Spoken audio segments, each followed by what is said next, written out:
Capital TV देख रहे हैं आप। मैं हूं आपके साथ पूजा। ब्रेकिंग नाउ में बड़ी खबर आपको बता रहे हैं।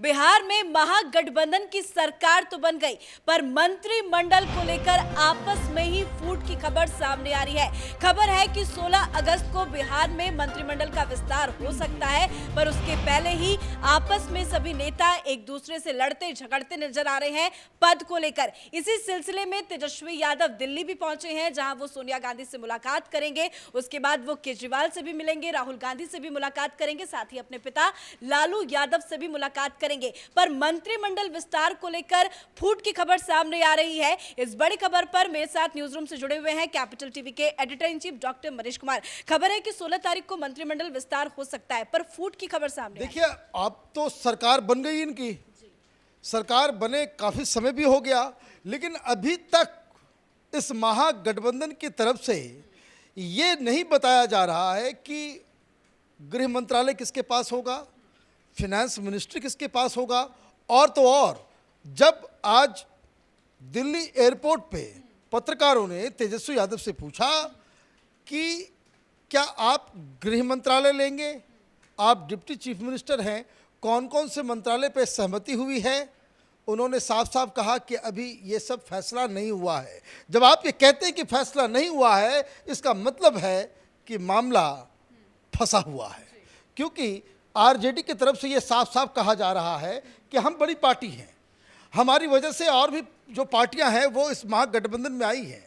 आप पैदल चल करके हमारे घर पे आए और सरकार बनाने का रिक्वेस्ट जो है वो आपने किया, और इसलिए आप तो मुख्यमंत्री बन रहे हैं, जबकि आपके पास सीटें कम हैं, हमारे पास सीटें ज़्यादा हैं, तो हमें तो मनचाहा मंत्रालय चाहिए ही चाहिए।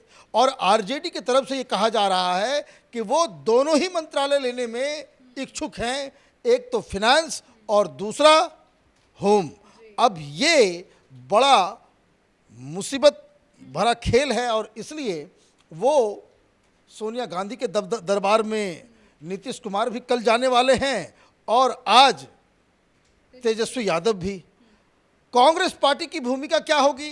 कांग्रेस पार्टी की भूमिका तो बस इतनी सी नज़र आ रही है कि आप देखिए कि जब इस गठबंधन के बारे में चर्चा हो रही थी तो तेजस्वी यादव ने साफ साफ कह दिया था कि कांग्रेस की ज़रूरत नहीं है, लेकिन वहाँ भी ये बैलेंसिंग एक्ट क्रिएट करने के चक्कर में कि एक हमको देश की राजनीति करनी है।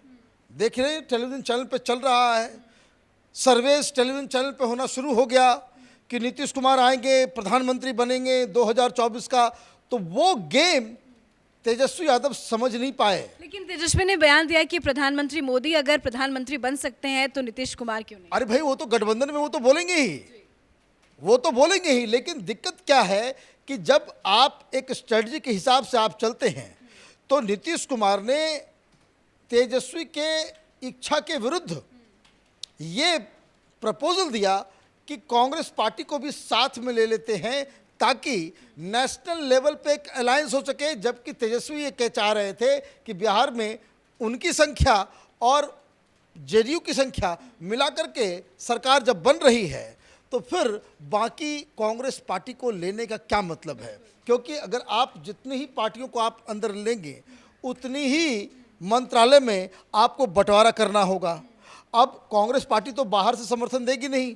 एक खगड़िया का एक उम्मीदवार है, वो यादव है, उसने सोनिया गांधी को चिट्ठी लिख दी कि सरकार तो बन गई, हम अकेले यादव कांग्रेस पार्टी के हैं, हमको भी मंत्री पद चाहिए। तो वो मंत्री पद की डिमांड जो कांग्रेस पार्टी में भी उठने लग गया। अब आपको 4-5 मंत्रालय तो देना ही पड़ेगा, अगर आप नहीं दोगे तो फिर वहाँ पे अभी सही।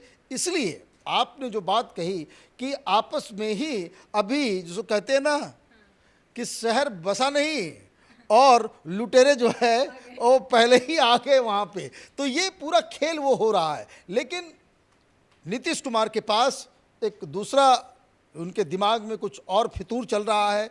उनके आसपास के लोग, उन लोगों ने इस तरह का भ्रम एक क्रिएट किया है, वैसा ही भ्रम जो भ्रम ममता बनर्जी को पीके ने क्रिएट करके दिखाया था कि भाई अब तो बीजेपी को आपने बंगाल में हरा दिया, तो अब आपको प्रधानमंत्री के दौर में जाना चाहिए। क्या हालत हो गई ममता बनर्जी की, देखिए सब कुछ निपटा करके वो अंदर बैठे हुए हैं। एक और प्रधानमंत्री के उम्मीदवार और प्रधानमंत्री बनाने वाली वो गैंग वो महाराष्ट्र में थी, क्या हालत हो गई है तो वो भी आप देख लीजिए। तो खैर राजनीति है, डेमोक्रेसी है, यहाँ हर व्यक्ति को प्रधानमंत्री बनने का सपना संजोगना चाहिए। लेकिन अभी जो नई नई सरकार बनी है इसके सामने अभी ये क्लैरिटी नहीं है और इसलिए ये सब लोग सोनिया गांधी के दरवाजे पे जा रहे हैं कि ताकि एक कोई फार्मूला निकल सके कि कांग्रेस पार्टी कितनी, नीतीश कुमार कितना और तेजस्वी यादव के पास कौन कौन सा मंत्रालय और कितनी संख्या में होगी। लेकिन बार बार दिल्ली से क्या सियासत बिहार की चलेगी, क्योंकि पहले नीतीश कुमार से फोन पे बातचीत होती है सोनिया गांधी की, उसके बाद आज तेजस्वी और सोनिया गांधी की मुलाकात, मंत्रिमंडल में मुहर लगाएंगी सोनिया गांधी या कुछ और अंदर बातचीत चल रही है? देखिए ये बातचीत चल रही है, बेसिकली देखिए क्या हो रहा है, इस नैरेटिव को समझिए कि क्या विपक्ष करना चाह रहा है। आपने बिहार में एक सरकार आपने बनाया भारतीय जनता पार्टी को हटा के, और आप कांग्रेस पार्टी के साथ मिलके एक नैरेटिव क्रिएट करना चाह रहे हैं कि 2024 में अब ये ओपन फॉर ऑल हो गया। आप समझिए अभी इस सरकार के रहते हुए जब तक बीजेपी और जेडीयू की सरकार थी, सारे एनालिस्ट यही कह रहे थे, सारे पॉलिटिकल पंडित यही कह रहे थे, लोग भी यही कह रहे थे कि 2024 में वैकेंसी नहीं है, वो प्रधानमंत्री मोदी को कोई नहीं हरा सकता, चाहे वो ममता हो, चाहे वो अरविंद केजरीवाल हो, चाहे वो राहुल गांधी हो।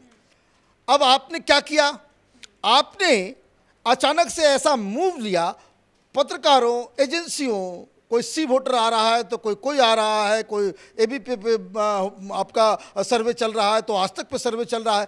आपने क्या किया, आपने ये क्रिएट कर दिया कि देखिए अभी 2024 जो है वो ओवर नहीं है, ये ओपन खेल हो गया इसके बाद से, ये बेकार की बातें हैं। और उसको आप आगे बढ़ाने के लिए ललन सिंह आकर के सामने में कहते हैं कि हमारा फार्मूला तैयार है, मोदी को हटाने का, मोदी को भगाने का फार्मूला हमारा तैयार है, नीतीश कुमार को हम आगे करेंगे और हम 40 सीट बिहार के अंदर है और 40 सीटों में बिहार में ये लोग कह रहे हैं कि हम झारखंड, पश्चिम बंगाल और बिहार, इन तीनों राज्यों में जो बीजेपी को पिछले बार जो सीट आई थी, यहाँ पे 40 सीट उनका जो है वो कम कर देंगे और 40 सीटें कम हो जाएंगी तो अभी 303 हैं वो घट करके 272 से कम हो जाएगा और प्रधानमंत्री मोदी और बीजेपी की सरकार का खात्मा हो जाएगा।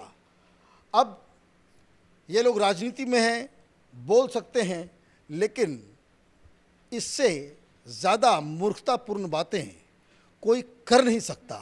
और टेलीविज़न चैनल पे इस तरह की मूर्खतापूर्ण बातों को इस तरीके से हाईलाइट किया जा रहा है। देखिए आज टेलीविज़न चैनल पे देख रहे थे वो आंदोलनजीवी योगेंद्र यादव भी वो अवतरित हो गए, उन्होंने भी आर्टिकल लिख दिया कि भाई अब खेल ओपन हो गया है, अभी जो है बीजेपी हार जाएगी।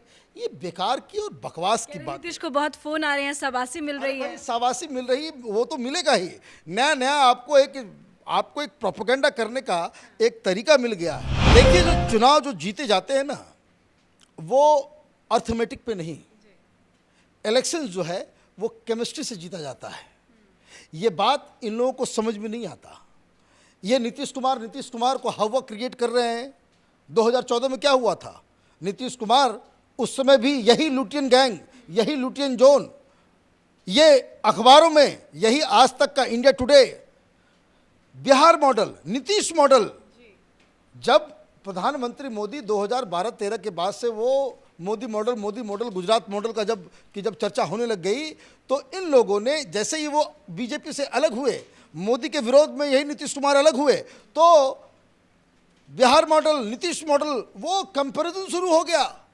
बिहार सबसे फिसड्डी राज्यों में से, फिसड्डी राज्य है, में से का कोई मतलब नहीं, सबसे खराब स्थिति में अगर कोई राज्य है वो बिहार है और उसको इस स्तर पर ले जाने के लिए जिम्मेदार यही लोग हैं जो आज सरकार में हैं। तो खैर इन्होंने वही सपना दिखा दिया, तो इनको लगा कि भाई हम फुलंगी पे चढ़ गए, अकेले चुनाव लड़ लिए। कितनी सीटें आई? 40 में से सिर्फ 2 सीट, यही इनकी हैसियत है, यही इनका स्ट्रेंथ है। आप बैसाखी के बगैर खड़े नहीं हो सकते और आप कह रहे हो कि हम 100 मीटर का रेस जीतना चाहते हैं। ये तमाशा बिल्कुल ही बंद कर देना चाहिए। ये बेकार का लोगों का टाइम, टेलीविज़न का टाइम और बहुत सारे एजेंसियों और बहुत सारे लोगों के टाइम को बर्बाद करने का एक्सरसाइज है। इसमें कोई दम नहीं है। क्यों? क्योंकि नीतीश कुमार को बिहार से बाहर कहीं कोई लीडर मानने को तैयार नहीं है। अभी अभी खबर आई कि एएनआई वाले पहुंच गए किसके पास? अखिलेश यादव के पास। अखिलेश यादव से पूछा गया, भाई नीतीश कुमार को प्रधानमंत्री के रूप में आप देख सकते हैं? आपके रिश्तेदार उधर जो तेजस्वी यादव हैं वो तो बोल रहे हैं कि वहाँ पे एक शब्द नहीं, चुप्पी, कोई जवाब नहीं दिया और ही वॉकड ऑफ। सिंपली वो वॉक कर गए। क्यों? नीतीश कुमार को नेता मानेगा कौन? ममता बनर्जी मान लेंगी नीतीश कुमार को नेता? अरविंद केजरीवाल जो करोड़ों रुपए जो रोज वो केजरीवाल से भी तेजस्वी मुलाकात फूंक रहा है, तो उससे क्या वो प्रधानमंत्री के लिए उसको अपना लीडर मान लेंगे? शरद पवार मान लेंगे लीडर? ये बेकार की बातें हैं। वैसे ठीक है, डेमोक्रेसी है, इस तरह का बहस होना चाहिए। हकीकत ये है कि for his own survival, for his own, इसको कह सकते हैं कि जो बिहार में जो तीनों पार्टियां हैं, ये अपने सर्वाइवल की लड़ाई लड़ते लड़ते इनके पास वो एक मौका आया कि जिससे वो एक गठबंधन बना करके सरकार बनाने में कामयाब रहे हैं। लेकिन ये सरकार कितनी दिन तक चलेगी और कैसा चलेगी? क्योंकि हिंदुस्तान तो आप देखिए, अब जैसे ये शुरू हुआ 4-5 मर्डर की कहानी आ गई, आप वहाँ पे जंगल राज रिटर्न का है वो ऑलरेडी स्टार्ट हो गया। तो ऐसे में देश की जनता बेवकूफ़ थोड़ी ही है। और जब आपकी लड़ाई प्रधानमंत्री पद के लिए मोदी के सामने होगी, आप कह सकते हैं, एक कहावत है, कहाँ राजा भोज और कहाँ गंगू तेली, तो वही कंपैरिजन है। धन्यवाद अपडेट के लिए। तो अभी मंत्रिमंडल का विस्तार बिहार में हुआ नहीं है, लेकिन उसके पहले ही तकरार की खबर सामने आ रही है। दिल्ली में महामंथन चल रहा है। सोनिया गांधी और तेजस्वी यादव की खास मुलाकात चल रही है, जिसमें मंत्रिमंडल के विस्तार को लेकर चर्चा हो सकती है। तो वहीं बिहार में अलग अलग जिला मुख्यालयों के सामने बीजेपी का धरना प्रदर्शन हो रहा है। नीतीश कुमार को लेकर वादा खिलाफी का आरोप लगातार बीजेपी लगा रही है। बिहार मंत्रिमंडल पर कैपिटल टीवी की नजर बनी हुई है। इस खबर में मेरे साथ फिलहाल इतना ही। कैमरा पर्सन अशोक के साथ मैं पूजा, कैपिटल टीवी।